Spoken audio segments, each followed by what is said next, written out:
বল হয়ে যাবে। নারদ মনে মনে ভাবে তবু তো ছলনা করতে হবে, নারে তো পরম বৈষ্ণবীর মুখে হরিনাম শোনা আমার হবে না, তাই যেতে হবে ছলনা করে বৈষ্ণবীর কাছে। বীরপালকে বলে, ও গো বীরপাল দাদা, লম্বা চওড়া বীরপাল, নারদ হাঁটু পর্যন্ত। ও গো বীরপাল দাদা, একটা কথা বলি বীরপাল দাদা, তোমার হাতে তো সর্বদা গদা থাকে, আজকে তুমি হাতে কি ধরেছো দাদা? বীরপালের হাতে গদাই আছে মা। নারদ ছলনা করে বলছে, তোমার হাতে ওটা কি? বীরপাল ভাবছে, দেখি হাতে কি নিয়েছি, ঘুমের ঘরে রাত্রিবেলা খারাপ কিছু ধরলাম নাকি। এখন দাঁড়িয়ে থাকতে থাকতে বীরপাল উপর দিকে যেই তাকিয়েছে, আস্তে আস্তে আস্তে গো, হ্যাঁ এমনিতে এরা কথা বলছে, তোমরা নতুন করে কেন বলছে? জয় নিতাই। বীরপাল গদা নিয়ে দাঁড়িয়ে আছে, নারদের কথা শুনে বীরপাল দেখি একবার উপর দিকে কি হাতে আছে। যেই না উপর দিকে তাকিয়েছে, নারদের দিক থেকে দৃষ্টি সরিয়েছে, অমনি নারদ বীরপালের দুটো পায়ের মাঝখান দিয়ে একেবারে ছুটতে ছুটতে হোস করে গলে চললাম বীরপাল দাদা। হরি বল হরি বল হরি বল হরি বল হরি বল, উঠিল আনন্দ হরি বল হরি বল, উঠিল আনন্দ হরি বল হরি বল, উঠিল আনন্দ হরি বল হরি বল, উঠিল আনন্দের হরি বল হরি বল। ঢোল বাজে কতাল বাজে হরি বল হরি বল, ঢোল বাজে কতাল বাজে হরি বল হরি বল, ঢোল বাজে কতাল বাজে হরি বল হরি বল, ঢোল বাজে কতাল বাজে হরি বল হরি বল, ঢোল বাজে উলুদ হরি বল, ঢোল বাজে কতাল বাজে হরি বল হরি বল, ঢোল বাজে কতাল বাজে হরি বল হরি বল, ঢোল বাজে কতাল বাজে হরি বল হরি বল, হরি বল হরি বল, হরি বল হরি বল, হরি বল হরি বল। হ্যাঁ প্রেম से बोली একবার নিতাই গৌর প্রেমানন্দে হরি বল হরি বল। হ্যাঁ প্রেম से বলো রাধা মাধবী কি। কি গো আছো না গেছো? আরে জোরে করে জয়টা। হ্যাঁ হ্যাঁ বলো রাধা মাধবী কি, রাধা মাধবী কি, রাধা মাধবী কি। আর কটা দরজা বাকি? তিনটে পার করে ফেলেছে, 4 নম্বরে এসে গেছে। আর 4 নম্বর দরজা পাহারা দিচ্ছে যে, তাকে তোমরা চেনো, সেটা হলো যাকে ছেলে রূপে পাবে বলে পুজো করো। কে গো সেটা? ছেলে রূপে পাবে বলে পুজো করা হয় দেব সেনাপতি কার্তিক। 4 নম্বর দরজা পাহারা দিচ্ছে কার্তিক। কার্তিক বলে, নারদ দাদা এখানে কি ব্যাপার? নারদ বলে, তুই চুপ কর, এখানে বাবার দরজা পাহারা দিচ্ছিস, আর ওদিকে মর্তভূমির মাটিতে মায়েরা তোকে ছেলে রূপে পাবে বলে পূজা করবে বলে হা হুতাশ করছে। কার্তিক বলে, তাই নাকি? তাহলে কি আমি এখানে থাকবো না মর্তে যাব বলো তো মর্তধামে? এখন নারদ বলে, এখানে থাকলে তো পূজা পাবি না, মর্তভূমিতে গেলে তবু পূজা পাবি। কার্তিক নারদের কথাটা কানে শুনে ময়ূরের পিঠে ছড়ে কার্তিক চলে এলো মর্তভূমির মাটিতে। এবারে একটা কথা বলে দি, সবাই দেখবে কার্তিক ঠাকুরের মতো ছেলে চায়, কিন্তু কার্তিক পুজো করো ঠিক আছে, কিন্তু কার্তিককে যেন ছেলে রূপে চাও। কারণ কার্তিক যদি সত্যি সত্যি ছেলে হয়ে চলে আসে, তাহলে তোমার ছেলের আর কোনোদিন বিয়ে হবে না। কারণ কার্তিকের কি বিয়ে হয়েছিল? কার্তিক চিরকুমার। হ্যাঁ দুজন মিলে বায়না করে আমরা বিয়ে করব, গণেশ আর কার্তিক। এখন বলে দিল, তোরা দুজন মিলে ত্রিভুবন ঘুরে যে আগে এসে আমাদের বাবা মার কোলে বসবে তার বিয়ে দেব। কার্তিকের বাহন ময়ূর, রোজানি ময়ূরের পিঠে চড়ে হুশ করে ঘুরে চলে আসবো। বেরিয়ে গেল। গণেশ তো একটু তত্ত্বজ্ঞানী, গণেশের বাহন ইঁদুর, রোজানি কি করে আর যাব। ও বুঝে নিল তত্ত্বজ্ঞান, বাবা মাই হলো বিশ্ব ব্রহ্মাণ্ড, ঘোরার দরকার নেই। বাবা মাকে 3 পাক খেয়ে মা পার্বতী আর ভোলানাথকে মায়ের কোলে গিয়ে বসে পড়েছে। তারপরই গণেশের বিয়ে হয়েছিল। কার্তিকের আর সেই রাগেতে কার্তিক আর বিয়ে কোনোদিন করলো না।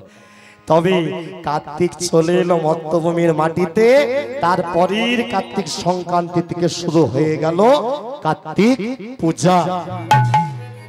তবে একটা জিনিস না বলে পাচ্ছি না, দেখবে আমরা কার্তিককে ছেলে রূপে পূজা করি, কিন্তু পুজো হয়ে গেলে আমরা কোথায় বের করে দিই? 1 মাস 2 মাস অনেকে 15 দিন 20 দিন ধরে কার্তিকের সেবা দেয়, ছেলের মতো চকলেট দেয়, লজেন দেয়, মিষ্টি দেয়, প্রতিদিন 3 বেলা খেতে দেয়। আর কার্তিক যখন পুজো হয়ে যায় কোথায় বের করে দিই? গাছের ডালে, স্কুলের ছাদে। কথাটা এটা কোনো তত্ত্ব নয়, আমার মনের কথা। আমার মন বলে কার্তিককে আমরা পুজো করে বের করে দিই, ওই জন্যই হয়তো আজকালকার ছেলেরাও বাবা মাকে ঘর থেকে বের করে দেয়। এটা আমার মন বলে, কিন্তু সত্যি কথা বলতে কি জানো, তত্ত্ব দিয়ে যদি বোঝানো যায়, কার্তিককে আমরা বাইরে বের করে দিই কেন? কারণ আমরা বের যে করি, আমরা তো পুজো করি, ঠাকুর মশাই পুজো করে 4 কোণে 4টে কাঠি পুঁতে সুতো বেঁধে প্রাণ প্রতিষ্ঠা করে তবে পুজো করে, তবে ছেলে রূপে প্রাণ প্রতিষ্ঠা হয় কার্তিকের। তারপরে সুতো কাটার পরে তবে আমরা বাইরে বের করি, এটা আমরা বিসর্জন তাই করি। ওই জন্য সুতো কাটা হয়ে গেল মানে ওটা শুধু একটা মূর্তি হয়ে গেল, ওতে আর প্রাণ রইল না, সেই জন্যই আমরা বাইরে বের করি। তাহলে অপরাধ হয় না কেন? একটাই কারণ, বলে দেখবে পুজো করার আগে ফটোদার বড় ঠাকুর তৈরি করতে গেলে দেখবে ধরো একটা মা কালীর বড় মূর্তি করছে, দেখবে একটা পা চেয়ারে রাখে, একটা পা মায়ের বুকের ওপরে রাখে, রেখে মায়ের চোখ আঁকে, আঁকে না? বড় বড় ঠাকুর হলে কি করবে? তাহলে কি তাদের কি অপরাধ হয়ে যায়? না। বলে কেন? তখন তো প্রাণ প্রতিষ্ঠা হয় না। প্রাণ প্রতিষ্ঠা হবার পরে যত কারণ, যত সব নিয়ম প্রাণ প্রতিষ্ঠা হবার পরে, এখানেও যখন সুতো কাটা হয়ে যাবে তখন আর কোনো এটার তোমার কিন্তু আর থাকবে না, তখন কিন্তু আর অসুবিধে নাই। সেই জন্য কার্তিক 4 নম্বর দরজা পাহারা দিচ্ছিল, গণেশ বলে দিল কার্তিক দাদা তুমি চলে যাও মর্তভূমিতে। কার্তিক চলে এলো মর্তভূমিতে ময়ূরের পিঠে চড়ি, 4 নম্বর দরজাও ফাঁকা। এবারে এলো ক নম্বর দরজায় মা? ক নম্বর? 5। আর 5 নম্বর দরজা যে পাহারা দিচ্ছে, আমি গানটা গাই তার নামের, তোমরা শুনে বলবি কে 5 নম্বর দরজা পাহারা দিচ্ছে। আগে গানটা শুনে নাও। 5 নম্বর দরজা যে পাহারা দিচ্ছে, নারদ তার কাছে গিয়ে বিনা বাজিয়ে বলতে লাগলো, এই যে একেবারে হাত জড়ো করে তার সামনে গিয়ে তার নাম করছে 5 নম্বর দরজা যে পাহারা দিচ্ছে। নারদ বলছি, জয় গণেশ জয় গণেশ জয় গণেশ দেবা, মাতা দেবী পার্বতী পিতা মহাদেবা। জয় গণেশ জয় গণেশ দেবা, মাতা দেবী পার্বতী পিতা মহাদেবা। জয় গণেশ জয় গণেশ জয় গণেশ দেবা, মাতা দেবী পার্বতী পিতা মহাদেবা। গণেশ জয় গণেশ জয় গণেশ দেবা, মাতা দেবী পার্বতী পিতা মহাদেবা। জয় গণেশ জয় গণেশ জয় গণেশ দেবা, মাতা দেবী পার্বতী পিতা মহাদেবা। জয় গণেশ জয় গণেশ জয় গণেশ দেবা, মাতা দেবী পার্বতী পিতা মহাদেবা। তাহলে কে পাহারা দিচ্ছে 5 নম্বর? নারদ পর্যন্ত গণেশ দাদার নাম গাইছে, গণেশ দাদা কৃপা করো, দাদা কৃপা করো। গণেশ বলে, নারদ দাদা তুমি কি ব্যাপার, তুমি কি ব্যাপার? গণেশ বলে কি ব্যাপার, নারদ বলে কি ব্যাপার, ছাড়ো আগে তোমার নামটা তো গাই তারপরে, কারণ তোমার কৃপা হলে সবার সিদ্ধি লাভ হয়ে যায়, ওই জন্যই তো তোমার আর এক নাম সিদ্ধি দাতা গণেশ। তাই তোমার আশীর্বাদটা আগে নেব, তুমি আশীর্বাদ করলেই আমার মনের সিদ্ধি পূরণ হবে। হ্যাঁ, যে মনের বাসনা নিয়ে আজকে এসেছে আমার পূরণ হবে। তাই গণেশের কাছে তোমাদেরও যার যার যা মনের বাসনা এই গণেশের নামে জানিয়ে ভালো গণেশের কাছে। জয় গণেশ জয় গণেশ জয় গণেশ দেবা, মাতা দেবী পার্বতী পিতা মহাদেবা। জয় গণেশ জয় গণেশ জয় গণেশ দেবা, মাতা দেবী পার্বতী পিতা মহাদেবা। জয় গণেশ জয় গণেশ জয় গণেশ দেবা, মাতা দেবী পার্বতী পিতা মহাদেবা। জয় গণেশ জয় গণেশ জয় গণেশ দেবা, মাতা দেবী পার্বতী পিতা মহাদেবা। জয় গণেশ জয় গণেশ জয় গণেশ দেবা, মাতা দেবী পার্বতী পিতা মহাদেবা।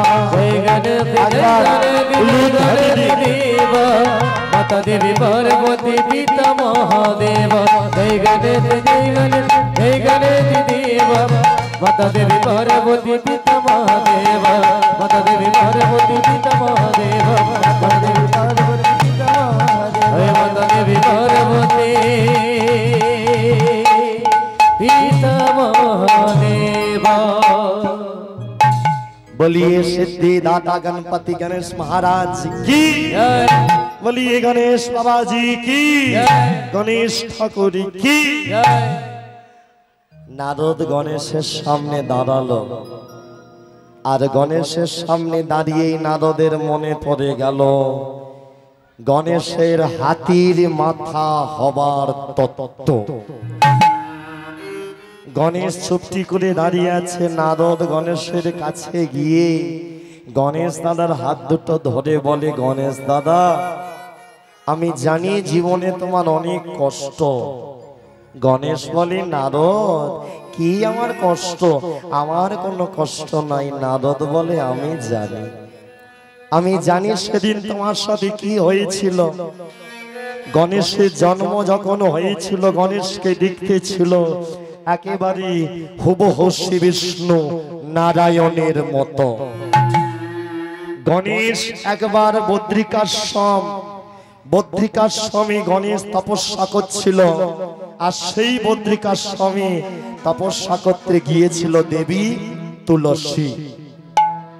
তুলসী নারায়ণকে পাওয়ার জন্য তপস্যা করতে গেল। দেখলো গণেশ বসে আছে, ও তো জানে না যে এটা গণেশ।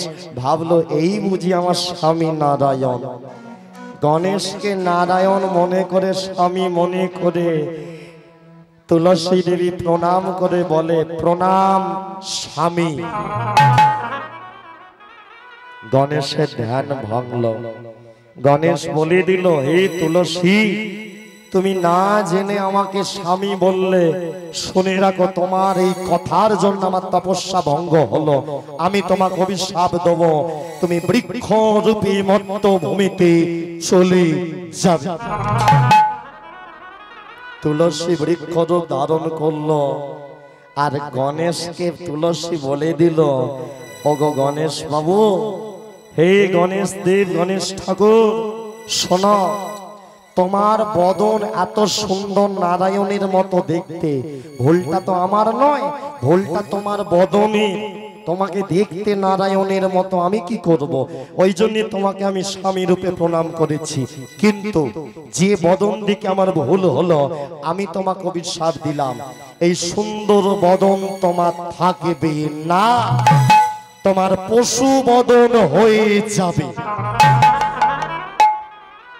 দেবী তুলসীর অভিশাপ, গণেশ পশু বদন পাবে। এবারে হলো কি করে শুনে না। আজকে নারদ যেমন ঢুকছে কৈলাসে, গণেশ পাহারা দিচ্ছে 5 নম্বর দরজা।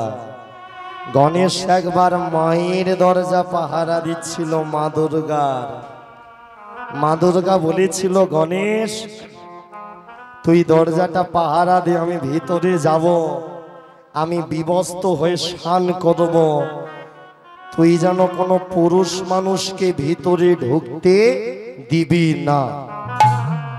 গণেশ মায়ের চরণে প্রণাম করে বলেছিল, তোমার আদেশ আমার শিরোধার্য। মা দুর্গা বিবস্ত হয়ে ভিতরে স্নান করতে ঢুকলো। ভোলানাথ নন্দীকে পাঠিয়েছিল, নন্দী যা তোর মাকে ডেকে নিয়ে আয়, তোর মায়ের সাথে কিছু গোপন কথা আছে। নন্দী যখন ডাকবে বলে এলো, গণেশ দরজায় পাহারা দিচ্ছে। গণেশকে নন্দী বলে, গণেশ দাদা দরজাটা তুমি ছেড়ে দাও। গণেশ বলে, মায়ের আদেশ, কাউকে ভিতরে ঢুকতে দেওয়া যাবে না, কোনো পুরুষ মানুষকে তো একদমই নয়। নন্দী বলে, আমাকে ভোলানাথ পাঠিয়েছে তোমার বাবা। গণেশ বলে, বাবা পাঠাক আর যেই পাঠাক, মায়ের আদেশ কোনো পুরুষকে ঢুকতে দেওয়া যাবে না। নন্দী জোর করে ঢুকতে গেল, গণেশ নন্দীকে ধাক্কা মেরে ফেলে দিল। নন্দীর অঙ্গে লাগলো আঘাত। কাঁদতে কাঁদতে নন্দী ভোলানাথের কাছে গেল, বাবা তোমার ছেলে আমাকে মেরেছে। ভোলানাথ হাতে করে ত্রিশূলটা নিল, আমার ভক্তকে আঘাত করা আজকে গণেশ তোর একদিন কি আমার একদিন। দেবী পার্বতী দরজার সামনে দাঁড়িয়েছে, গণেশ পাহারায়। ভোলানাথ বলে দিল, গণেশ দরজা ছেড়ে দে, তোর মায়ের সাথে আমার কিছু গোপন কথা। গণেশ বলে, না বাবা, তোমাকে আমি দরজা ছাড়তে পারবো না, কারণ বাবা আদেশ, মায়ের আদেশ, কোন পুরুষকে ভেতরে ঢুকতে দেওয়া যাবে না। ভোলানাথ বলে, আমি তো তোর বাবা, তোর পিতা, আমাকে ঢুকতে দে। গণেশ বলে, বাবা তুমি আমার বাবা হতে পারো, পিতা হতে পারো, কিন্তু আমার মা তো একবারও বলেনি তোর বাবাকে ঢুকতে দিবি। মা তো খালি বলে গেছে কোনো পুরুষকে ঢুকতে দিবি না। তাহলে তুমিও যখন পুরুষ, তোমাকেও তো আমি ঢুকতে দিতে পারি না বাবা। ভোলানাথ যেমন অল্পেতে সন্তুষ্ট, যার জন্য নাম আশুতোষ, আবার ভোলানাথ অল্পেতে রেগেও যায়। ত্রিশূলটা হাতে শক্ত করে ধরছে গণেশ। শেষবার বলছি দরজা ছেড়ে দে। না, শেষবার বলছি দরজা ছেড়ে দে। না, শেষবার বলছি গণেশ দরজা ছেড়ে দে। গণেশ যখন দরজা ছাড়লো না, ভোলানাথ ক্রোধান্বিত হয়ে গিয়ে ত্রিশূলটা নিয়ে গণেশের গর্দানে করে দিল। গণেশ, গণেশের শরীর থেকে মাথাটা একেবারে দ্বিখণ্ডিত হয়ে গেল, ছিটকে দূরে গিয়ে পড়ল। আর যখনই আঘাত লাগলো, গণেশ চিৎকার করে উঠল, মা!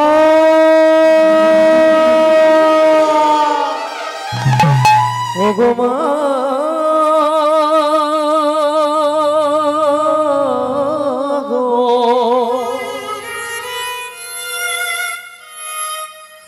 ওগো মা!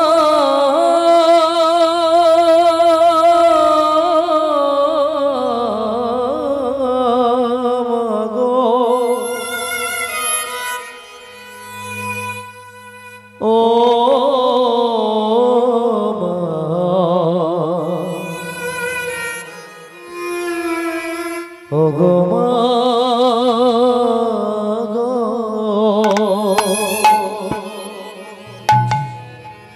ভক্তমণ্ডলী, ভক্তিমতী মায়া, আজকে গণেশের যখন আঘাত লাগলো, গণেশ কি বলে লাগলো? মা। এ দেখবে দেবতাদেরও আঘাত লাগলে মা বলে ডাকে, আর আমাদেরও আঘাত লাগলে আমরাও মা বলে ডাকি। এখানে যতজন আছে একটা কথা বলে যাই, কীর্তন তোমরা শুনছো জেনে রাখো, জীবনে আমরা কষ্ট পেলে মা বলে ডাকি, বাবা বলে ডাকি, কিন্তু আমরা আবার সেই ছেলে মেয়েরাই বয়স হলে সেই বাবা মাকেই আবার ভাত দিতে চাই, তাই না? কষ্ট হলে বাবা বলে ডাকি, বাবা গো। যখন জোরে আঘাত লাগে আমরা বলি মা গো। মুখেতে বাবা মার নাম, কিন্তু বয়স হলে বাড়িতে যখনই বউ চলে আসে, ছেলে মেয়ে হয়ে যায়, বউয়ের সাথে যদি বাবা মার একটু ঝগড়াঝাটি হয়, আমরা বাবা মাকে বলে দিই, কাল থেকে তুমি তোমার আলাদা খাও, আমি আমার বউকে নিয়ে আলাদা খাবো। যে মা নিজে খাবার মেখে আমাদের খাইয়ে দিত সেই মাকে আমরা বড় হয়ে বলি তুমি আলাদা খাও। যে মা আমাদের খাবার খাওয়ানো শিখিয়েছে সেই মাকে আমরা বয়স হলে বলি তুমি আলাদা থাকো, আলাদা খাও। যে মা আমাদের কোল ছাড়া করতো না সেই মাকে আমরা আলাদা করে এক ঘরে করে রাখি। একটা কথা বলে রাখি, কীর্তন তোমরা শুনছো, লীলাটা শুনছো নারদের অহংকার জন্য, কিন্তু একটা কথা জেনে রাখো, জীবনে যতই ভগবানকে ডাকো, নিজের বাবা মাকে যদি কেউ ভক্তি শ্রদ্ধা না করতে পারো, ভগবানের কৃপা কোনোদিন তুমি পাবে না। যতই যাও না গয়া কাশী, যতই করো গঙ্গা স্নান, বাবা মাকে না বাসলে ভালো হয় না খুশি ভগবান। সবার উপরে বাবা মা, সবার উপরে প্রধান ভগবান হলো বাবা মা।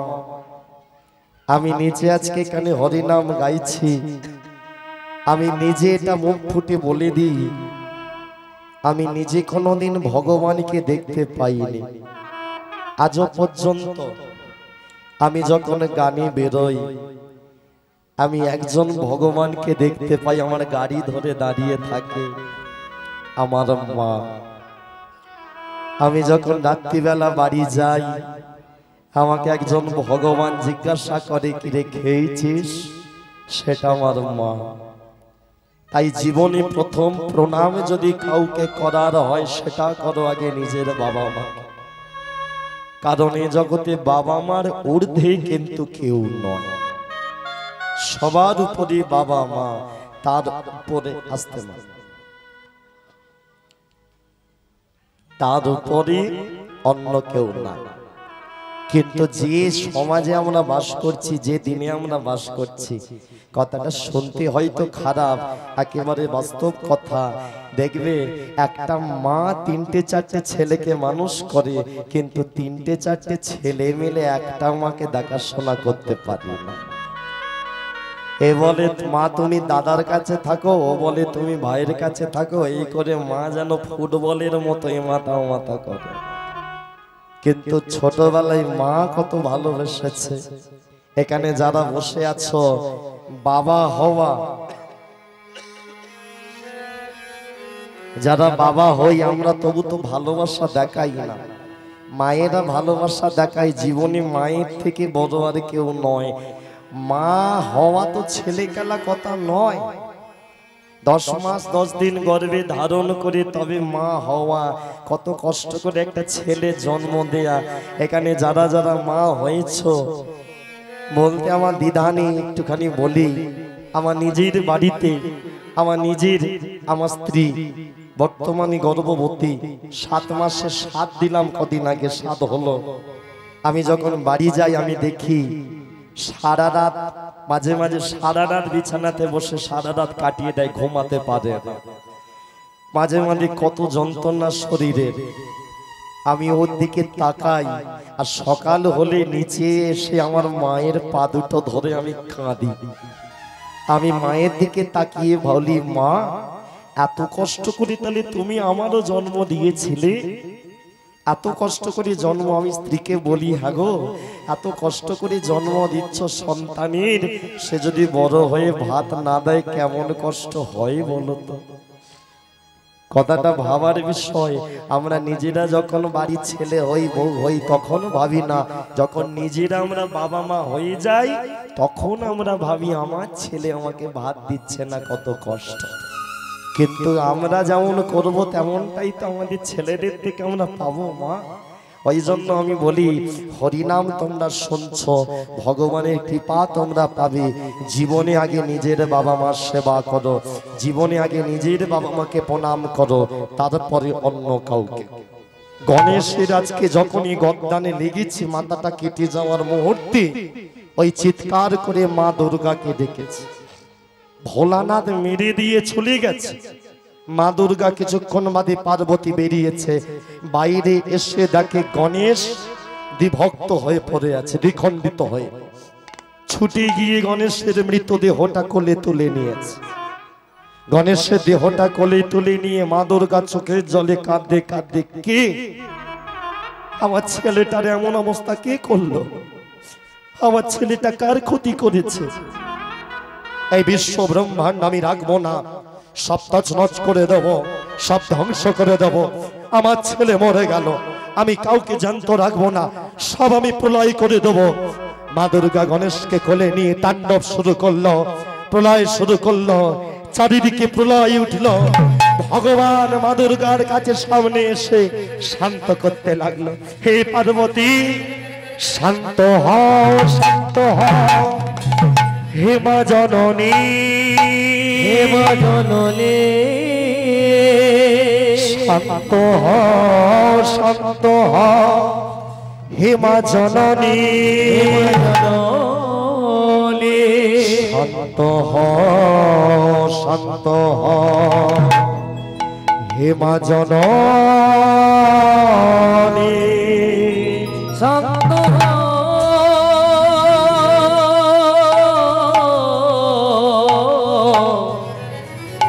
শান্ত হে মা জননী।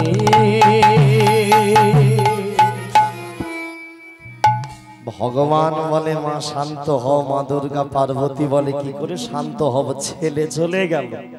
হ্যাঁ গো, এখানে যে কজন আছো, কোনো মা যদি বেঁচে থাকতে তার যদি ছেলে মরে যায়, সেই মাকে কি আটকে রাখা যায়? সেই মা দেখবে একেবারে পাগলিনীর মতো ছোটাছুটি করে। এই গর্ভ থেকে ছেলে জন্ম দিয়ে ছেলে যদি চলে যায়, যে মা ছেলে হারিয়েছে সে জানে। আজকে মা পার্বতী কাঁদে, ভগবান বলে কেঁদো না, এত অভিশাপ এত হবারই ছিল, তবে তোমার ছেলে বাঁচবে, চিন্তা নেই। সুদর্শন চলে যা, আজকে রাত্রিরে যে উত্তর দিকে মাথা করে ঘুমাবে তার মাথা কেটে নিয়ে এসে গণেশের শরীরে স্থাপন করে দেয়। ভগবানের আদেশে সুদর্শন চলে গেল, উত্তর দিকে মাথা করে ঘুমাচ্ছিল, হাতির মাথা নিয়ে এলো। সাধারণ কোনো হাতি নয়, এই হাতিটা ছিল সমুদ্র মন্থনে যে হাতি উঠেছিল, দেবরাজ ইন্দ্রের যে বাহন যাকে বলা হয় ঐরাবত, সেই ঐরাবতের মাথা কেটে নিয়ে এসে গণেশের শরীরে বসিয়ে দিল। মা দুর্গা বলল, ছি, না না, আমি মানি না, আমার ছেলের পশু বদন, সবাই আমার ছেলেকে ছিছি করবে, কেউ আমার ছেলেকে পূজা করবে না। ভগবান বলে দিল, কেন করবে না, আমি আশীর্বাদ করি। শুনে রাখো মা, আগত সময়ে যে দেব দেবীর পুজো হোক, আমি আশীর্বাদ করলাম তোমার ছেলেকে, গণেশ পুজো না হলে কোন দেব দেবীর পুজো হবে না। ঠাকুর মশাইকে জিজ্ঞাসা করে নেবে কথাটা ঠিক না বল। হ্যাঁ, ঠাকুর মশাইয়ের পাশে বসলেই জেনে যাবে আমি তো ব্রাহ্মণ নয়। গণেশ পুজো না করলে কোনো দেব দেবীর পুজো হয় না। এখন মা দুর্গা বলে দিল, সে তো ঠিক আছে, কিন্তু আমার ছেলেটার পশু বদন হয়ে যাবে, কেউ কি ওকে আর বিয়ে করবে, ওর কি আর বিয়ে হবে? ভগবান বলে, কেন বিয়ে হবে না, আমি আশীর্বাদ করে দিলাম তোমার ছেলে বিয়ে হবে। গণেশের বিয়ে হয়েছিল মা, এবারে তোমরাই আজকে বলে দাও গণেশের বউটা কে? কলা বউ নাকি? আচ্ছা, ওই জন্য দুর্গা পুজোয় গণেশের পাশে রেখে পুজো করা হয়, তাই তো? আচ্ছা, জেনে রাখো, একটা কথা বলি, এতদিন এটা জেনেছো, একেবারে ভুল জেনে বসে আছো। একটা কথা বলি, কলা বউটা হলো গণেশের বউ নয়, ও হলো গণেশের মা। হ্যাঁ, কলা বউয়ের আর একটা নাম আছে নবপত্রিকা। নরকম পাতা কলা গাছে বেঁধে পুজো করা হয়, ওই জন্য ওর নাম নবপত্রিকা। নরকম পাতা, মা দুর্গা মা পার্বতীর অংশ স্বরূপ নরকম পাতা বেঁধে পুজো করা হয়, ওই জন্য ওর নাম নবপত্রিকা। ওটা হলো গণেশের জননী মা। তাহলে গণেশের বউটা কে? ওই যে বলে দে সবাই কলা বউ না, গণেশের দুজন বউ, একজনের নাম ঋদ্ধি, একজনের নাম সিদ্ধি, ওই জন্য গণেশের আর এক নাম সিদ্ধি দাতা গণেশ। নিতাই গৌর প্রেমানন্দে হরি বল, হরি বল, হরি বল।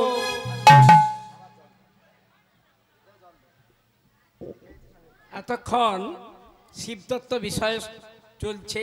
কীর্তনিয়া আপনাদের সামনে 5 নম্বর দরজার দ্বার দেশে গণপতির গণেশের চরিত্রটা আপনাদের কাছে। আমি তোমার বাবার কাছে যাব, তুমি যদি আশীর্বাদ, তোমার আশীর্বাদ ছাড়া তো মনের সিদ্ধি লাভ হয় না। এবার তুমি বলো আমি কি করব। গণেশ বলে, ওগো নারদ দাদা, তুমি কেন যেতে চাও? বলে, কারণ তোমার বাবার মুখে হরিনাম শুনে অহংকার দূর করব আর কয়েকটা তত্ত্ব আমি জানবো। গণেশ বলে, তোমার মনে কোনো খারাপ বাসনা নেই, ঠিক আছে, দরজা আমি ছেড়ে দিলাম। দরজা ছেড়ে দিল, আর গণেশ যাবার সময়, ছেড়ে দেওয়ার সময় নারদকে বলে, ও নারদ দাদা, একটু হাতে তালি দিয়ে আমাকে হরিনাম শোনাও। নারদ বলে, তাই হোক, চলো সবাই মিলে। এই যে গণেশ আর নারদ 5 নম্বর দরজায় দাঁড়িয়ে দরজা ছেড়ে দিচ্ছে, 6 নম্বর দরজার দিকে যাচ্ছে, কিন্তু হরিনাম করতে করতে। এই যে হরি বলো, হরি বলো, হরি বলো ভাই, হরি নাম সারা জীবের কোনো গতি নাই। হরি বলো, হরি বলো, হরি বলো ভাই, হরি নামে ছাড়া জীবের তো গতি নাই। হরি বলো, হরি বলো, হরি বলো ভাই, হরি নাম সারা জীবের কোনো গতি নাই। হরি বলো, হরি বলো ভাই, হরি নামে ছাড়া জীবের কোনো গতি নাই। হরি হরি বল, তালি দিয়ে বল, হরি হরি বল, বাহু তুলে বল।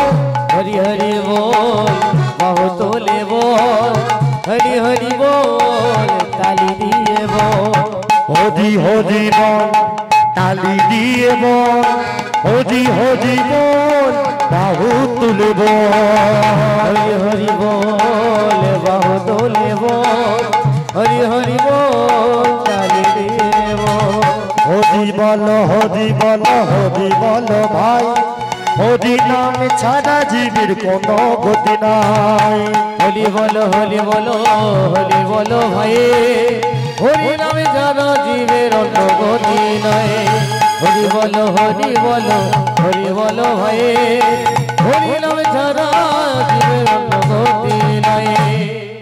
বলি রাধা মাধবী কি, রাধা মাধবী কি, রাধা মাধবী কি। নারদ 5 নম্বর দরজা পার করে এসে গেল 6, আর 6 নম্বর দরজা দিয়ে পাহারা দিচ্ছি সে হলো শিবের মতনই দেখতে, যার নাম হলো মহাকাল।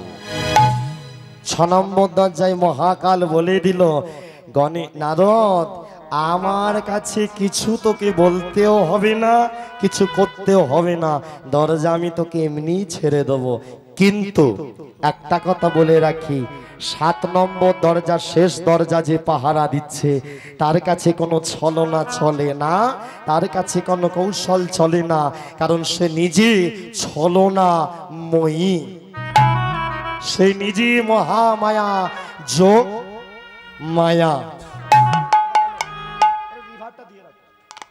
সে নিজে ছলনাময়ী, মহামায়া, যোগ মায়া।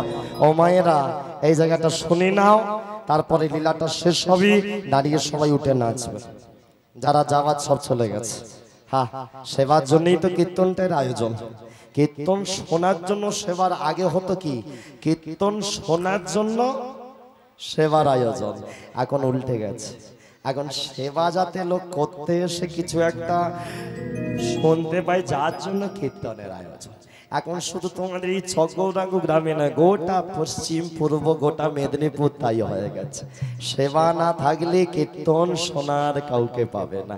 এখানে যদি সেবা না হতো, কীর্তন এখানে লোক বসে থাকতে, তোমরা কেউ আসতো না। তোমরা তবু হয়তো বসেছো, কেউ আসতো না, কেউ ফিরেও দেখতে না, হচ্ছে হচ্ছে কি করাচ্ছে, যা হচ্ছে হোক, এই চিন্তা। সন্ধ্যাবেলা যাবো, ডান্স হবে সন্ধ্যাবেলা, যাইনি তাই।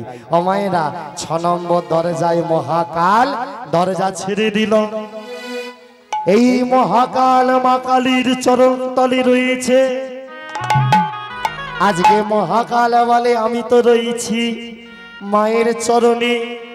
জেনে রাখো, মা কালীর চরণ তলে কিন্তু ভোলানাথ স্বয়ং শিব ঠাকুর নয়, কথা নয়, আস্তে আস্তে। মা কালীর চরণতলে রয়েছে এই মহাকাল। আর এই মহাকালের সৃষ্টি কখন? যখন দক্ষ যজ্ঞ হয়েছিল। দক্ষ যজ্ঞ যখন হয়েছিল, যখন সতীর অপমান হলো, ভোলানাথের কানে যখন খবর গেল সতী দেহ ত্যাগ করেছে, তখন ভোলানাথ শোনা মাত্রই নিজের জটা ছিঁড়ে সৃষ্টি করেছিল নিজের মতো দেখতে হুবহু আর এক ভোলানাথের মতোই নাম দিয়েছিল মহাকাল। সেই মহাকাল দক্ষ রাজা যজ্ঞ গিয়ে পণ্ড করেছিল। আর ওই মহাকালী পরবর্তীকালে যখন মা কালীর সৃষ্টি হয়েছিল, মা কালী যখন দুর্গা পুজো হয়, যে যেখানে আছো শুনি নাও, অষ্টমী আর নবমীর মাঝখানে একটা বিরাট গুরুত্বপূর্ণ পুজো হয়, যেটাকে আমরা বলি সন্ধি পুজো। যে পুজোটা খুব ঠাকুর মশাইরা খুব মন দিয়ে করে, হ্যাঁ, ওখানটা ভুল করে না। সন্ধি পুজো, ওখানটা কার পুজো হয়? দেবী চণ্ডীর পুজো হয়। চণ্ড মুন্ডকে বধ করার জন্য যার সৃষ্টি, দেবী চণ্ডী মা কালী। মা কালী সৃষ্টি মা দুর্গার এই দুটো ভুরুর মাঝখান থেকে। যখন রক্তবীজ এলো, রক্তবীজ চণ্ডমুণ্ডকে ছেড়ে দিল, আর রক্তবীজকে যতবার মারে রক্ত মাটিতে পড়ে আর কি হয় মা? নতুন করে রক্তবীজ আবার তৈরি হয়। মা দুর্গা মারে আবার তৈরি হয়। মা দুর্গা চিন্তায় পড়লো, আমি পারছি না, একে আমি মারতে পারছি না। এই যখনই চিন্তা করলো, ভুরু দুটো কোঁচকালো, দুটো ভুরুর মাঝখান থেকে সৃষ্টি হয়েছিল দেবী চণ্ডী মা কালী। ওই সময়টা ছিল ওই অষ্টমী আর নবমীর মধ্যকাল। ওই জন্য ওই সময় খুব গুরুত্বপূর্ণভাবে দেবী চণ্ডীর পুজো হয়, যে পুজোটাকে আমরা সন্ধি পূজা বলি। আর রক্তবীজকে মারতে মারতে মা কালীর সৃষ্টি যখন হলো, মা কালী বলে তুমি মারো, রক্ত কোথায় পড়ে আমি দেখছি, পড়লে তবে তো সৃষ্টি হবে। মা কালী রক্ত মাটিতে ফেলতে দিল না, একেবারে হাঁ করে রইল। যেখানে রক্ত পড়তে যাবে মাটিতে ফেলতে দেয় না নিজের মুখে। মা কালী মারতে মারতে মারতে মারতে অসুরদের এমন একটা পর্যায়ে চলে গেল, ভোলানাথ দেখলো একে তো আটকাতে হবে। একেবারে কি বলবো, রুদ্র মূর্তি ধরে ফেলেছে, নালে সামনে যাকে পাবে তাকেই মেরে ফেলবে, একে আটকাতে হবে। মহাকালকে পাঠিয়ে দিল। মহাকাল, হ্যাঁ, ও আমার যোগমায়া যে রূপেতে আছে ও এখন বুঝতে পারবে না তুমি মহাকাল না মহাদেব। তুমি যাও আমার স্ত্রীকে আটকাও। মহাকাল ভোলানাথের মতো হুবহু দেখতে মা কালীর চরণতলে সে দাঁড়া শুয়ে পড়ল। আর যেই না বুকেতে পাটা পড়েছে, ভাবলো স্বামীর বুকে পা পড়ে গেছে, অমনি মা কালী জিভটা বের করে একেবারে থ। আর কিন্তু মা কালী নরম চরণ করলো না। চারটে হাত মা কালীর আমরা দেখতে পাই। মা যোগমায়া মা কালী চারটে হাতে। যারা যারা মা কালীকে দর্শন করেছে, এখানে কালী পুজো হচ্ছে না? কালী, হ্যাঁ, লক্ষ্মীনারায়ণ, যারা যারা কালী ঠাকুর দেখছ, মা কালীর চারটে হাত। চারটে হাতে বাঁ দিকে দুটো, ডান দিকে দুটো। চারটে হাতের মাহাত্ম্যটা একটু বলে রাখি, জেনে রাখো। ওই দেখবে বাঁ দিকে নিচের হাতে কি করে? একটা কাটা মুন্ড ধরে আছে। আচ্ছা, মুন্ড ধরা দরকার কি ছিল? অসুরকে মেরে তো ফেলে দিতে পারতো। কেন মুন্ড মালা করে গলায় পড়েছে? কেন হাতে ধরেছে? বলে শোনো, একটা মায়ের দুটো সন্তান, একটা ভালো ছেলে একটা খারাপ ছেলে। যে পড়াশোনা করে তাকে মা ভালোবাসে খুব, যে করে না মা তাকে ছড়ি দিয়ে মারে, কিন্তু কোল ছাড়া করে না। অসুররা হলো মায়ের দুষ্টু ছেলে, ওদেরকে মা শাস্তি দেয় কিন্তু কোনোদিন কোল ছাড়া করে না। ওই জন্য মুন্ড মালা করে নিজের অঙ্গেই নিজের সাথে নিজের হাতে ধরে রেখেছে, কোল ছাড়া কাজ ছাড়া করেনি। ওই জন্য হাতে কাটা মুন্ড, বাদিকের ওপরে হাতে খড়গ। বেশি এদিক ওদিক করবি তো একেবারে মা বলে দেয়। আর ডান দিকের হাতটা রয়েছে এইভাবে, এইভাবে হাতটা। এটা কেন? এটা হলো অভয় দেওয়ার হাত, সাহস দেওয়ার হাত। দেখবে নেতারা ভোটের সময় পাড়ায় পাড়ায় এসে করে না এইভাবে, গাড়িতে বসে বসে, তোমাদের চিন্তা নেই, ভোটটা দাও কালী, আমি তোমাদের পাশে আছি। তার মানে এটা সাহস দেবার হাত। মা কালীর ওপরের হাতটা ডান দিকে এইভাবে থাকে, আর নিচের দিকের হাতটা থাকে, লক্ষ্য রাখবে, এই বুড়ো আঙুলটা অনামিকার গোড়ায় দিয়ে এইভাবে। এটা কেন? এটা হলো আশীর্বাদের হাত। কাউকে আশীর্বাদ করতে গেলে বুড়ো আঙুল অনামিকায় দিয়ে গোড়ায় দিয়ে আশীর্বাদ করতে হয়। কিন্তু আমরা আশীর্বাদ করি কিভাবে? হ্যাঁ, ছেলে নাতি নাতনি বিয়ে করেছে, দাদু হয়ে 5টা আঙুল চাপিয়ে দিয়ে বলে দেয়, শতপত্নী জননী হোক, তোর একেবারে ভালো একটা ছেলে হোক, মেয়ে হোক। হবে না, আশীর্বাদ ফলবে না। ফলতে গেলে বুড়ো আঙুল অনামিকার গোড়ায় দিয়ে আশীর্বাদ করতে হয়। তবে মন যদি তোমার পরিষ্কার হয় তবে হবে, নালে হবে না। ছেড়ে দিল মহাকালে 6 নম্বর দরজা। কোনো ছলনা নয়, কোনো বাহানা নয়। 7 নম্বর দরজায় এসে দাঁড়ালো। 7 নম্বর দরজায় পাহারা দিচ্ছে মহামায়া, যোগে মায়া। সেই যোগ মায়ার কাছে এসে দাঁড়ালো। নারদ হাত দুটো জড়ো করে, হে মা মহামায়া,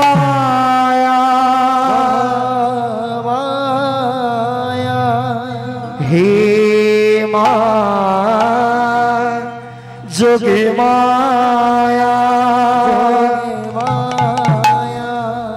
হে মা করুণাময়ী, দয়াময়ী, কৃপা করো মা, কৃপা করো মা,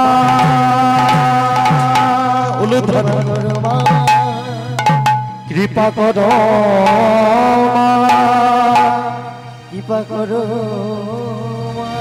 কৃপা করো মা, কৃপা করো মা, কৃপা করো,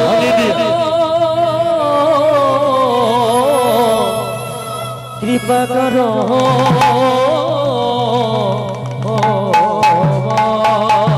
ওম সদা, ওম সদা সর্বমঙ্গল মঙ্গলে শিবে সর্বাত্ম সাধিকে শরণ্যে ত্র্যম্বকে গৌরী নারায়ণী নমস্তুতে।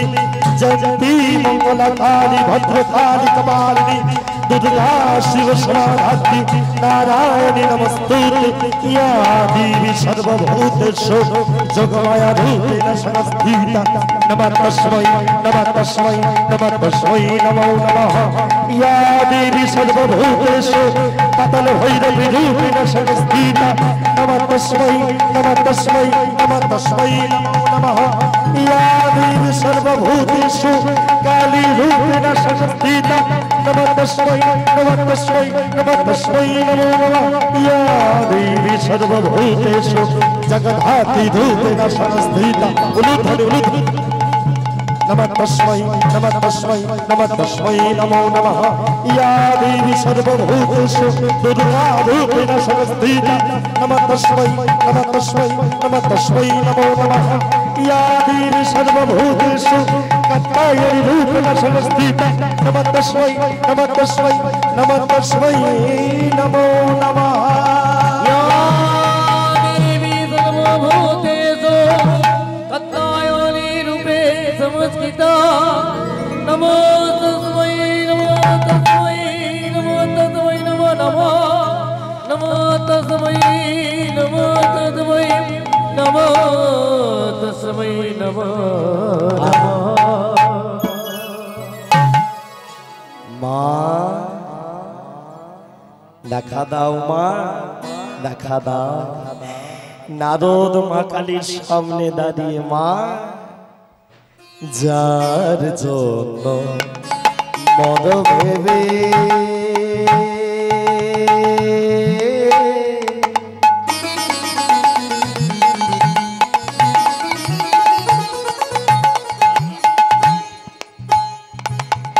সে কি তোমার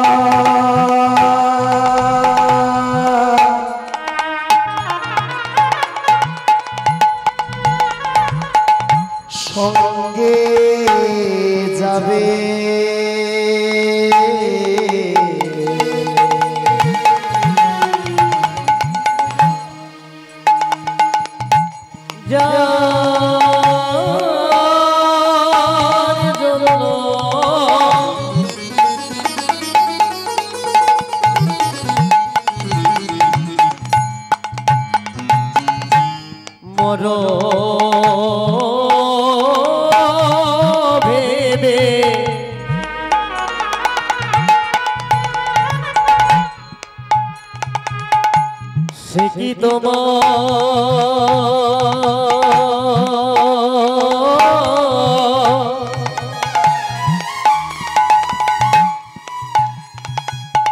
সঙ্গে যাবে সেই পেয়সী দিবি ছড়া অমঙ্গল হবে বলে সেই পিয়াসী দেবে ছাড়া সেই পিয়াসী দেবে ছাড়া অমঙ্গল হবে বলে নারদ মায়ের কাছে গিয়ে মায়ের চরণ দুটো ধরে মা ভেবে দেখ মন কেউ কারো নয় মিছে ভ্রম ভূমণ্ডল ভুলো না দক্ষিণা কালী বদ্ধ হয়ে মায়া জালে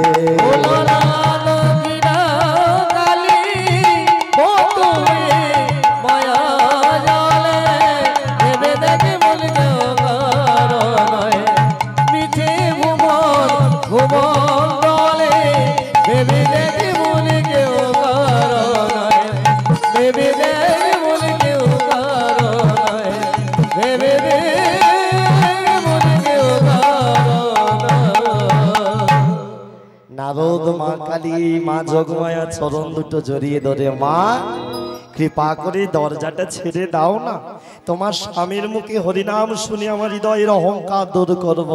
মা যোগমায়া বলে কোনো ছেলে যদি তার মার কাছে চায় কোন মা না করতে পারে তুই তো আমার সন্তানেরই আশীর্বাদ করি নারদ কিন্তু এই নয়নে তুই আমার স্বামীকে দেখলে চিনতে পারবে না সবাই বলে আমার স্বামী নাকি ছাই ভস্য মাকে সবাই বলে আমার স্বামী নাকি ভোলানাথ নাকি গাঁজা খায় আজকে আমি তোকে আশীর্বাদ করলাম নারদ তুই আজকে আশীর্বাদের নয়নে নিয়ে কৈলাসে গিয়ে আমার স্বামীকে দর্শন কর আর দর্শন করি জগৎ মাঝি জানিয়ে দে আমার স্বামী কোনো গাঁজাখোর নয় আমার স্বামী কোনো ছাই ভস্য মাখা লোক নয় আমার স্বামী পরম বৈষ্ণব।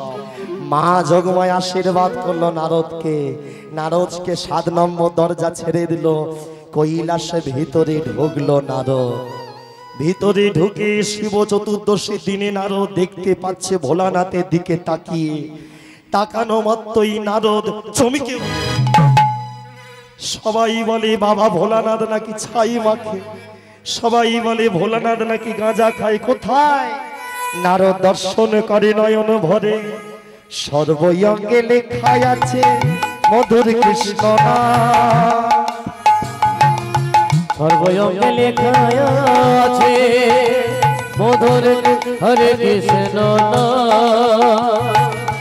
সর্বঙ্গে লেখা আছে মধুর কৃষ্ণ সর্বঙ্গে লেখা আছে মধুর কৃষ্ণ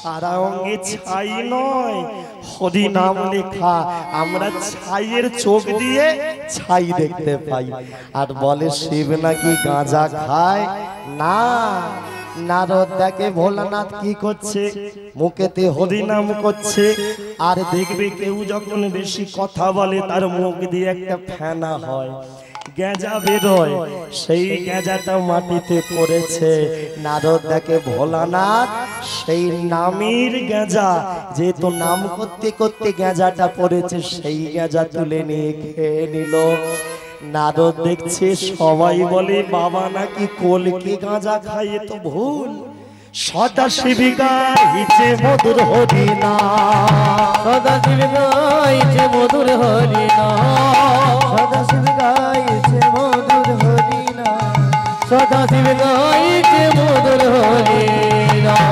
বদনেতে বলে হরি বদনেতে বলে হরি বদনেতে বলে হরি বদনেতে বলে হরি হরি পারের কান্ডারি বদনেতে বলে হরি হরি পারে কান্ডারি বদনেতে বলে হরি হরি পারের কান্ডারি বদনেতে বলে হরি এই যে ভোলানাথ নারদকে দেখতে পেয়ে বলে কি ব্যাপার তুই এখানে কেন নারদ বলে বাবা সবাই বলে তুমি নাকি গাঁজা গাঁজা খাও তাকে নেশা করো ভোলানাথ বলে যে যেমন পারে বলে লোকের কথা শুনলে কি আর আমার চলবে রে আমার তো আমার কাজ করতে হবে, কিন্তু তোমাকে যে গাঁজা দিয়ে পুজো দেয় সবাই, বলে কি বলবো বল।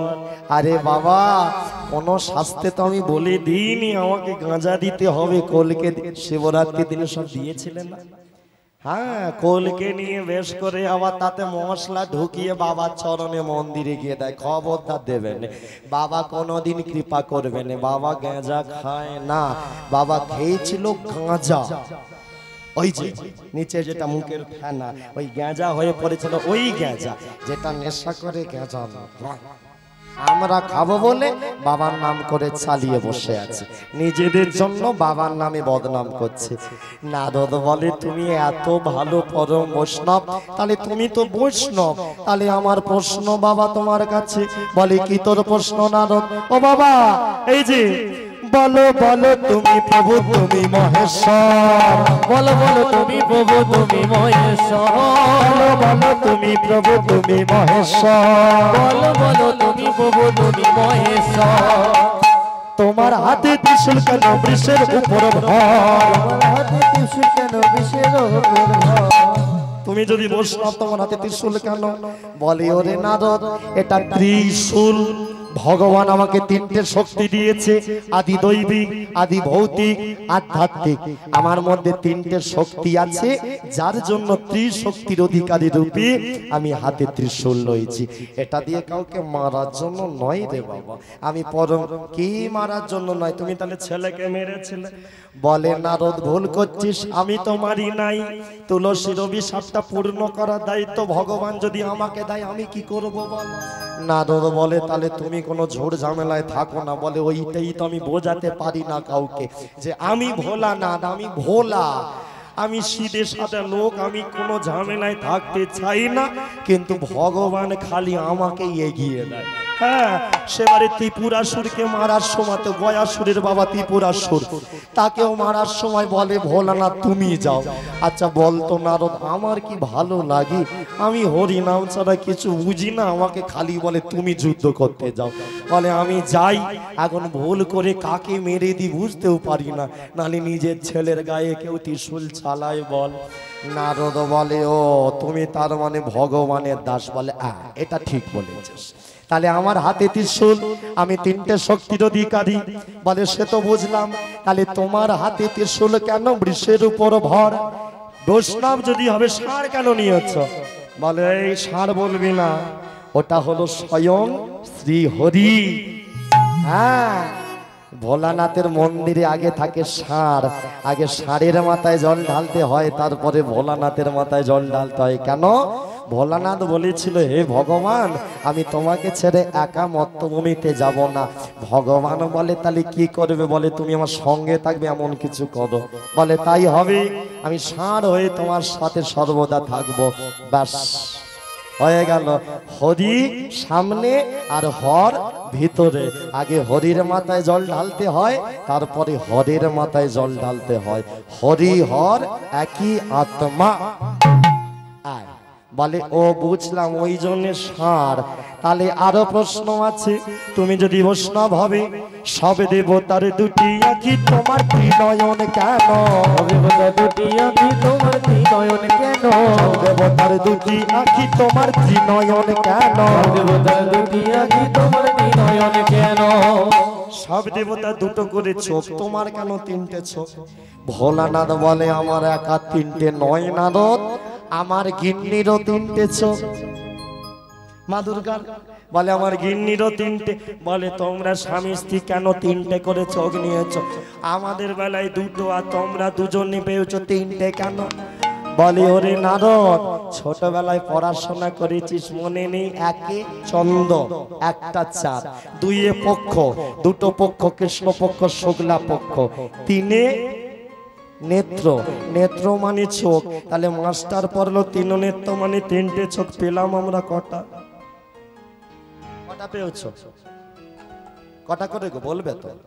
দুটো। তাহলে মাস্টার মশাই ভুল শিখিয়েছে, পড়াশোনা মাইনে ভুল দিয়েছে। না না না, জেনে রাখো, বলে আর একটা চোখ আছে কপালে জ্ঞান চক্ষু, যেটা ভোলানাথের উদয় হয়ে গেছে, আমাদের এখনো হয়নি।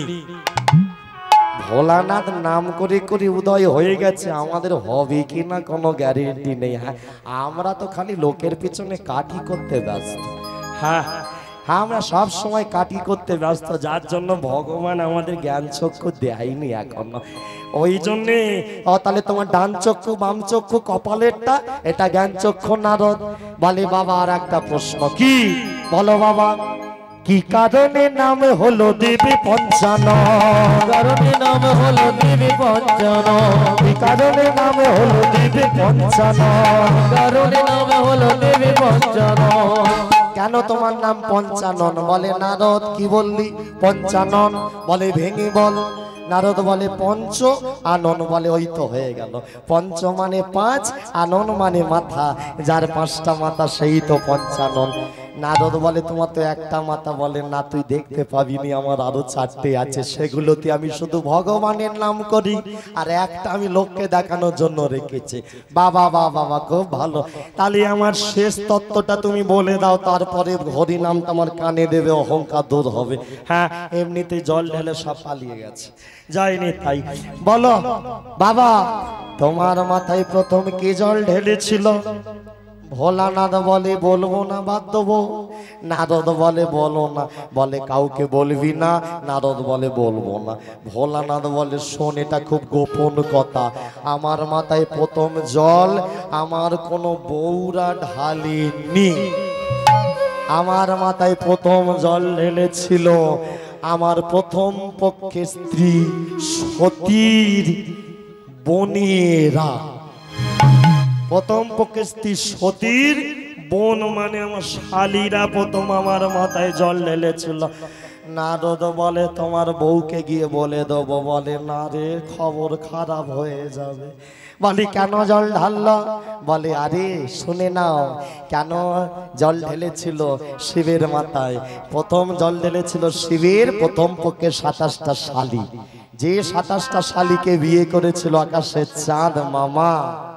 দক্ষ রাজার 51খানা মেয়ে, 27টা মেয়ে করেছিল, বিয়ে করেছিল। 7টা মেয়েকে বিয়ে করেছিল কশ্যপ মুনি, প্রহ্লাদের দাদু কশ্যপ মুনি। 27 40, 10টা মেয়েকে বিয়ে করেছিল ধর্মরাজ, 40 10 50, আর একটা মেয়েকে বিয়ে করেছিল আমাদের ভোলানাথ, পরম বৈষ্ণব ভোলা মহেশ্বর।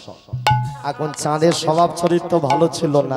27টা বউ থাকার সত্ত্বেও সে নজর দিল গুরু পত্নী বৃহস্পতির দিকে। বৃহস্পতি অভিশাপ দিল, রে চাঁদ তুই ক্ষয় রোগে ধ্বংস হয়ে যাবি।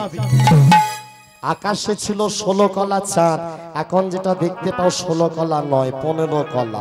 এক কলা কোথায় থাকে? বাবার ভোলানাথের জটায়। আকাশে ছিল 16 কলা চাঁদ। বৃহস্পতি যেই না অভিশাপ দিল যে চাঁদের তুই ক্ষয় রোগে ধ্বংস হবি, আমার স্ত্রীর দিকে তাকানো। চাঁদ ক্ষয়তে শুরু করলো। 1 কলা 2 কলা 3 কলা ক্ষয়তে ক্ষয়তে 15 কলা চাঁদ ক্ষয়ে 1 কলা চাঁদ আকাশে বেঁচে আছে। 27টা স্ত্রী মনে মনে ভাবলো, আমাদের স্বামী অপরাধ করেছে, আমরা কেন বিধবা হব? আমাদের স্বামীকে বাঁচাতে হবে। জামাই বাবুর কাছে গেছে 27 জন শালী। জামাই বাবু আমাদের স্বামীকে বাঁচাও।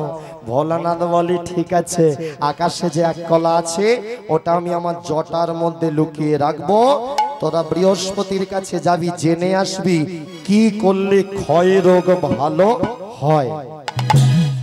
15 কলা চাঁদ ক্ষয়ে গেল। 1 কলা ভোলানাথে জটায় লুকিয়ে নিল। আর 15 দিনের মাথায় আকাশ অন্ধকার, যেটাকে আমরা বলি আকাশ অন্ধকার হলে কি বলি? পূর্ণিমা তো, আচ্ছা অমাবস্যা। হ্যাঁ যাক, অন্ধকার হয়ে গেল, আকাশে সৃষ্টি হলো সেই থেকে অমাবস্যা। তারপরে 27 জন শালী বৃহস্পতির কাছে গিয়ে বলে কি করলে আমাদের স্বামীর ক্ষয়রোগ ভালো হতো সেটা বলো। বৃহস্পতি বলে স্বামী বেঁচে থাকতে আসেনি, মরে যেতে এসেছে। দেবগুরু বৃহস্পতি তো জানে না 1 কলা এখনো ভোলানাথে জটায়।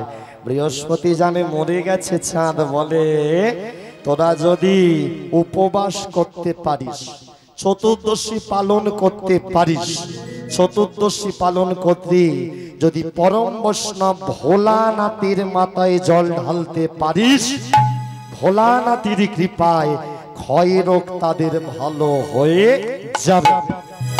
তাহলে তোদের স্বামীও আগে করলে ভালো হয়ে যেত। 27টা স্ত্রী চিন্তা করে যেত মানে কি ভালো হয়ে যাবে। দেখো কি করি, গুরুদেবের বাড়ি থেকে চলে এলো। এখন 27টা স্ত্রী মিলে শালী মিলে ভোলানাথের শিব চতুর্দশী পালন করলো। পালন করে গভীর রাত্রিবেলা একেবারে 4 প্রহর ধরে পরম বৈষ্ণব গুরুদেবের কথা মতো পরম বৈষ্ণব ভোলানাথের মাথায় 27টা শালিকা মিলে জল ঢেলে দিল। যেই না জল ঢাললো, চাঁদের ক্ষয় রোগ ভালো হলো। আকাশে আবার এক কলা করে চাঁদ উদিত হতে লাগলো। আর 15 দিনের মাথায় 15 কলা চাঁদ হলো। এক কলা ভোলানাথের মাথায় রয়ে গেল।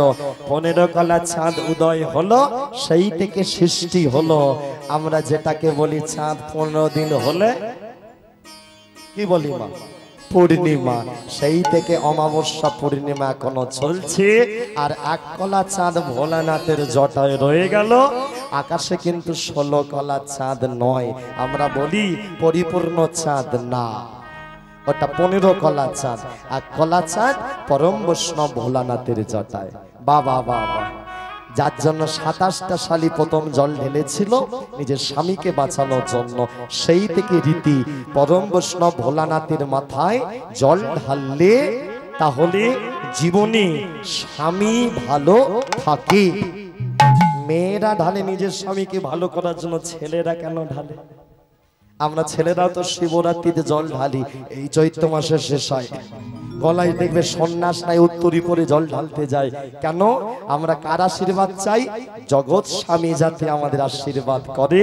পরম বৈষ্ণবের মাথায় জল ঢেলে জগৎ স্বামীর আশীর্বাদ পাওয়ার জন্য আমরা জল ঢালি। নিতাই গৌর প্রেমানন্দে হরি বল হরি বল। এবার নারদ বলে, প্রভু এবারে বাবা আমাকে একটু হরিনাম শোনাও, অহংকারটা দূর করি, কারণ অনেক দিন হয়ে গেল আমি ভগবানকে দর্শন করি নাই। ভোলানাথ বলে কানটা পাত। যেই না কান পাতলো নারদ, ভোলানাথ নারদের কানে একেবারে শুনিয়ে দিল মধুমাখা কৃষ্ণ নাম। হরে কৃষ্ণ কৃষ্ণ কৃষ্ণ হরে হরে, হরে রাম রাম রাম হরে হরে, রাম রাম হরে হরে। নারদ মধুমাখা হরি নাম কানে পেল, অহংকার দূর হলো। পরম বৈষ্ণবের আশীর্বাদে নারদের হৃদয় অহংকার গেল। ভগবানকে স্মরণ করে দর্শন করে, এই ভগবান দর্শন দাও। ভগবানকে ডাকলো, ভগবান এলো নারদের সামনে। আর নারদ ভগবানকে আজকে 1 মাস পরে পেয়েছে। ভগবানের চরণটা শক্ত করে ধরে, হে ভগবান গিরিধারী লাল, তুমি মদন গোপাল, প্রণতি জানাই ও চরণে। গিরিধারী লাল, তুমি মদন গোপাল, প্রণতি জানাই ও চরণে। গিরিধারী লাল মদন গোপাল, প্রণতি জানাই ও চরণে। গিরিধারী লাল মদন গোপাল, প্রণতি জানাই ও চরণে। নারদ বলে দিল, প্রভু এই কৃপা করো যেন কোনোদিন আমার মনে অহংকার না হয়। প্রভু কৃপা করো প্রভু হে, দয়া করো প্রভু হে, কৃপা করো প্রভু হে, দয়া করো প্রভু হে। যার যারা কোনো সেবা বাকি আছে সেবা করে নাও, আর কিন্তু সুযোগ হবে না। কারো তোমাদের বাকি আছে এখানে? তোমাদের সবার হয়ে গেছে, এবারে আমাদের পালা আছে।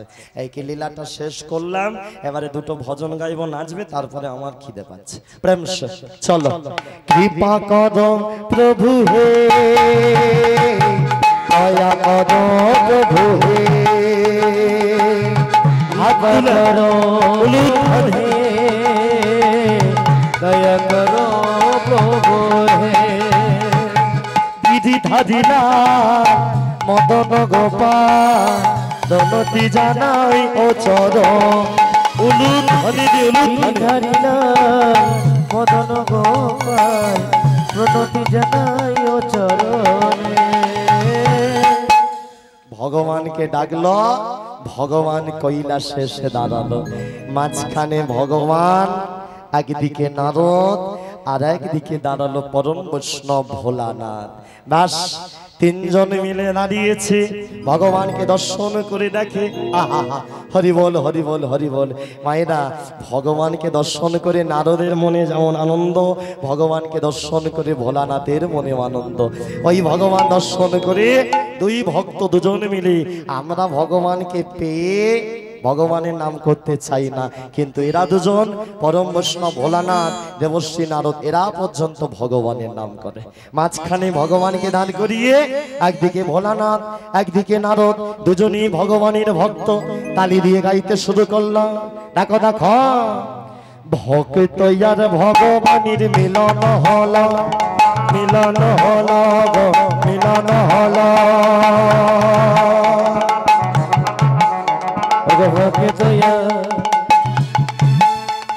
ভগবানে মিলন হইল গো মিলন হইল,